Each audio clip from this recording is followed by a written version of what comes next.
പരിശുദ്ധ ഖുർആനിലെ 18-ാം അധ്യായം സൂറത്തുൽ കഹ്ഫിൽ അല്ലാഹു സുബ്ഹാനഹു തആല ഒരു സംഘം യുവാക്കളെ കുറിച്ച് പറയുന്നു.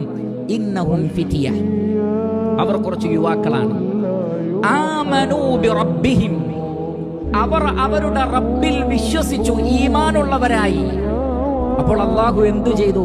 വസിദ്നാഹും ഹുദാ, അവർക്ക് മാർഗദർശനം അല്ലാഹു വർദ്ധിപ്പിച്ചു കൊടുത്തു. നമുക്ക് ജീവിതത്തിൽ ശരിയായ മാർഗദർശനം ലഭിക്കണോ? നമ്മുടെ അഖീദ ശരിയാക്കണം. എവിടെയൊക്കെ നമുക്ക് തകരാറുകളുണ്ടോ ആ തകരാറിന്റെ പ്രശ്നം നമ്മുടെ ഈമാനാണ്. അള്ളാഹുവിലുള്ള വിശ്വാസത്തിൽ പോരായ്മയുണ്ട്, മലക്കുകളിലുള്ള വിശ്വാസത്തിൽ പോരായ്മയുണ്ട്, പ്രവാചകന്മാരിലും വേദഗ്രന്ഥങ്ങളിലും പരലോകത്തിലും ഖദറിലുമുള്ള വിശ്വാസത്തിൽ പോരായ്മയുണ്ട്. ഈമാൻ കാര്യങ്ങൾ സ്ഫുടം ചെയ്തെടുത്ത് മനസ്സിലാക്കി പഠിച്ച് പ്രാവർത്തികമാക്കിയാലേ ഹിദായത്ത് ലഭിക്കൂ. എത്രയെത്ര സ്ഥലങ്ങളിൽ അല്ലാഹു അത് ആവർത്തിച്ചു പറഞ്ഞിട്ടുണ്ട്. ആരാണോ അല്ലാഹുവിൽ വിശ്വസിക്കുന്നത് അവരുടെ ഹൃദയത്തിന് അല്ലാഹു ഹിദായത്ത് നൽകുന്നതാണ്.